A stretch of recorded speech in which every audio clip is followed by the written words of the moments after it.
Today we're at the round table on explaining digital risk to the board to justify ROI in partnership with Scurio. Jeremy, what were the most interesting things to come out today for you? I think it's really interesting hearing CISOs from a variety of companies of different sizes talk about how they present digital risk to the board and cybersecurity to the board and justify those investments. And it was interesting seeing some companies that were relatively early on the maturity scale and how they would communicate things to the board. One of them was talking about having 10 key risk indicators that they use consistently so they could demonstrate progress against that. Whereas other organisations were much more sophisticated and already doing a lot of risk modelling across their business, not just digital risk, but just risk across all aspects, and the cybersecurity element fed into that digital risk assessment. One of the key takeaway was to understand how everybody is dealing with board level engagement, and it's good to see that there's a diversity in that as well, so that from education to simulation to bringing in non-exec directors who are security experts in their own right to help the board discussions. I suppose the main takeaway was about how to interact with the board, and there was a lot of conversation about how different companies react to presenting different things, of course, to different boards, because all boards are different. And that was one of the key takeaways, is that each individual member of the board is an individual, and perhaps treating them as individuals rather than as this amorphous group known as the board is probably the winning strategy. What about risks outside the perimeter?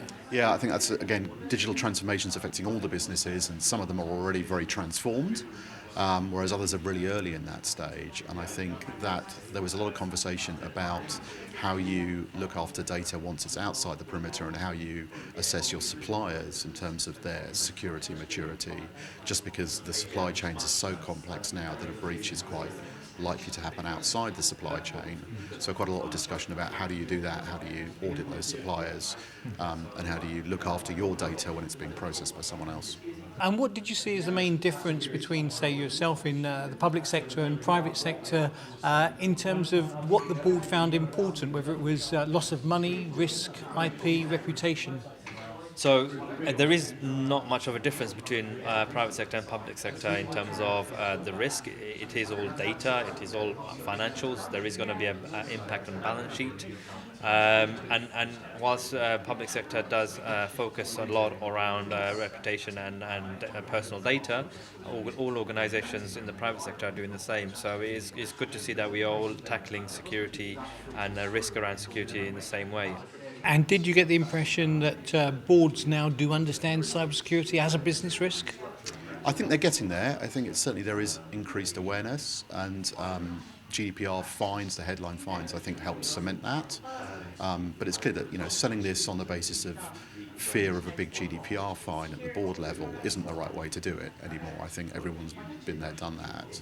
I think it's more about understanding this is business as usual for people, and it's just something else they have to consider and mitigate as part of their overall business risk.